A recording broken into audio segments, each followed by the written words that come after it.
Meu nome é Sônia Elisa Carenhato, eu fui coordenadora substituta do PPG-Com na gestão da professora Ida Regina Chitó Stumpf, nos anos 2005 e 2006.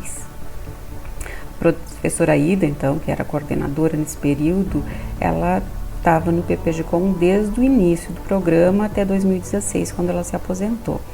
Ela tinha terminado o doutorado em comunicação na USP em 1994, então quando ela foi participar do PPG-Com, ela era recém-doutora, né?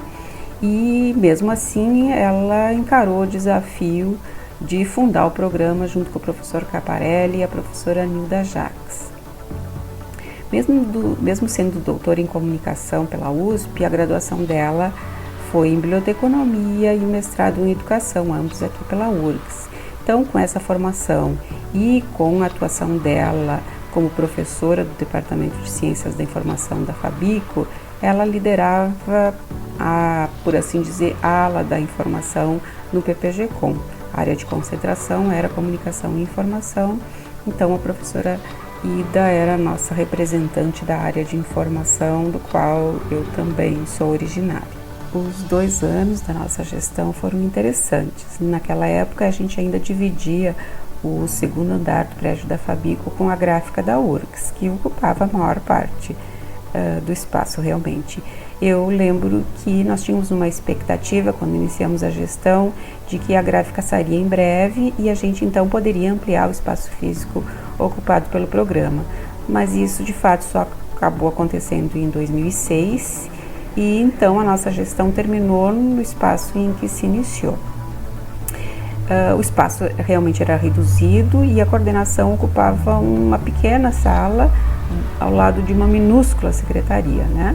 Mas ao mesmo tempo nós éramos poucos professores naquela época, havia somente alguns professores com doutorado na Fabico, nos 2 departamentos, e a maioria de nós então já atuava na pós-graduação. Aquele também foi um período de aposentadorias na universidade e o número de professores no programa começou a decrescer. Os poucos novos professores que ingressavam e os mais antigos que terminavam seus doutorados, eles precisavam ser estimulados e preparados para atuar efetivamente em pesquisa e em produzir ciência, né?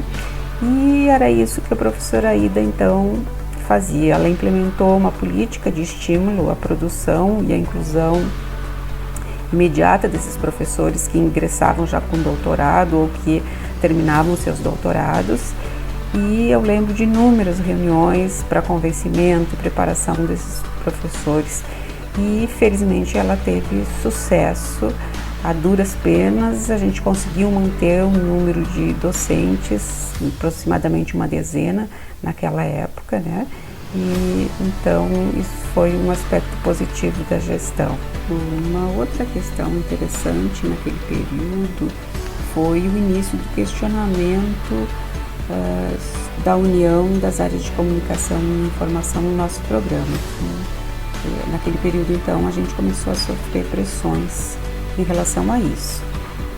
Foi naquela época que a USP, que também tinha um só programa de pós-graduação das áreas de comunicação e ciência da informação, embora na USP a concepção fosse diferente da nossa, porque eles conseguiam se dividir em 2 áreas de concentração pelo número grande de professores, enquanto a nossa área de concentração era comunicação e informação integrada, né? Bom, foi nessa época que a USP então separou essas 2 áreas, criando 2 programas independentes.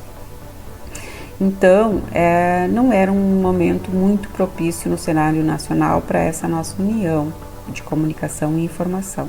E a gente começou a ser pressionado também nas avaliações da CAPES. Nós tínhamos consciência da dificuldade e do desafio de articular um projeto comum entre as 2 áreas distintas do conhecimento, né, que se diferem tanto em metodologias como em enfoques teóricos.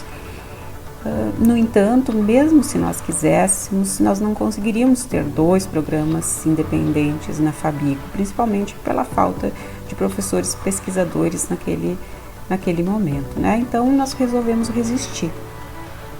Nas avaliações, nós passamos a justificar a nossa área de concentração em comunicação e informação pela aproximação crescente das duas por meio das tecnologias digitais, né? A sociedade da informação, a sociedade do conhecimento, as tecnologias da informação e da comunicação. E também, é claro, usamos o argumento da estruturação da Fabico, que tinha cursos de graduação em comunicação e na informação também. Não foi fácil, claro, mantermos essa posição. Eu acredito que nos 2 anos posteriores à nossa gestão a situação ficou ainda mais crítica, mas tudo começou a mudar quando a professora Ida assumiu a coordenação adjunta da área de Ciências Sociais Aplicadas na CAPES, junto com o professor Márcio Freire, em 2008, 2 anos, portanto, depois da nossa gestão. Essa mudança de posicionamento da área de avaliação da CAPES se fortaleceu posteriormente, ainda mais quando a professora Maria Helena Weber assumiu a coordenação da área de Ciências Sociais Aplicadas. O nome na época, hoje, área de Comunicação e Informação. Então, isso foi fortalecido depois com a presença da professora Maria Helena Weber, mas isso é uma história que ela vai contar.